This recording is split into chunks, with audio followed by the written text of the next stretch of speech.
My name is Matthew Pavilanis, and I am a pianist.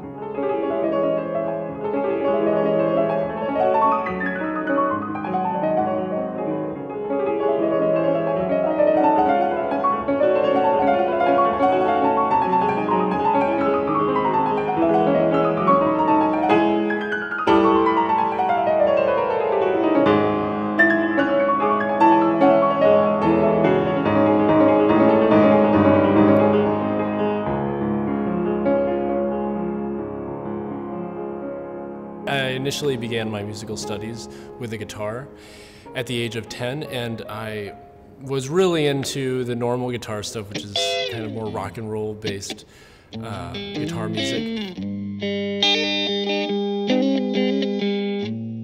I started playing guitar at the age of 10. I immediately got into the rock and roll classics. Like I got really interested in Jimi Hendrix's music. Slowly through guitar, I found out about classical music, and I only used classical music at that time as a way of kind of to further my study and exploration of different kinds of music. So I started exploring more of the piano repertoire, like music by Claude Debussy or Franz Liszt or Frédéric Chopin. I just fell in love, and ever since that time, I think it was about 6 months after I started playing the piano, taking those very kind of basic lessons, discovering some of the rudiments and found the fundamentals of the piano, I discovered all of this music, and it kind of, since that time, classical piano was my main passion as far as music was concerned. One thing that intrigued me very much about the piano and its music was the use of musical imagery. It's really abundant in the entire literature of the piano.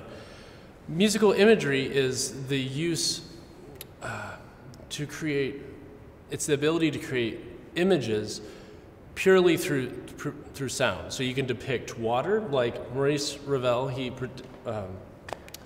depicted water in his piece Jeu d'eau, which I'll play just a second of.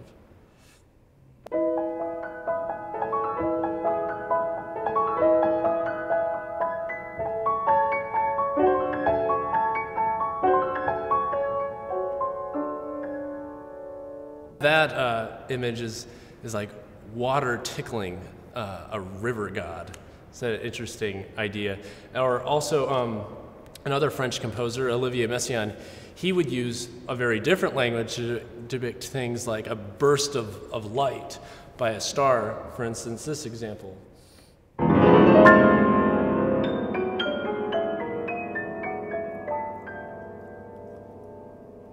So very different sound, but they produce profound effects.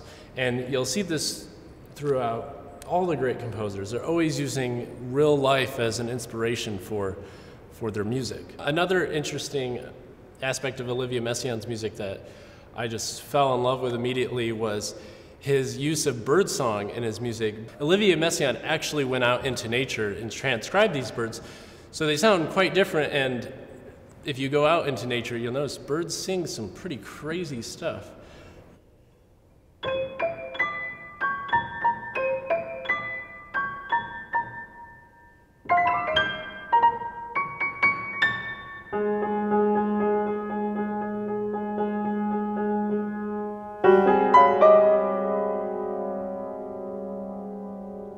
So very, very different, but nevertheless, it's musical imagery.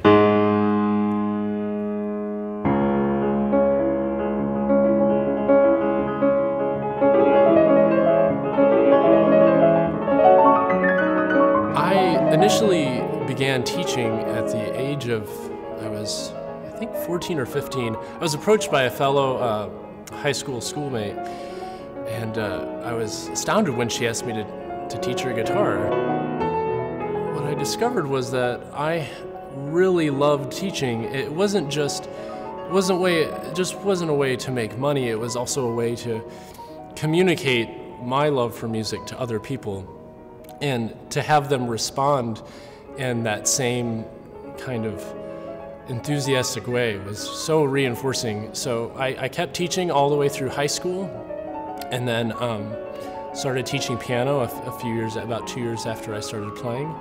And since then, I've really explored a lot of pedagogical methods, not necessarily method books per se, but my own philosophies on teaching, which are more the idea that you teach the student rather than you teach the piano. You should teach according to the student's needs. The great Theodore Leczetitsky, the famous piano pedagogue, said, to teach, you teach the student, not to teach the music. In music, it's much bigger than a technical facility that you develop.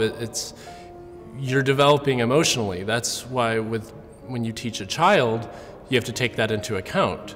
You have to teach accordingly to their capacity. In my opinion, any particular method can be valuable or invaluable in the way that it has to fit the student.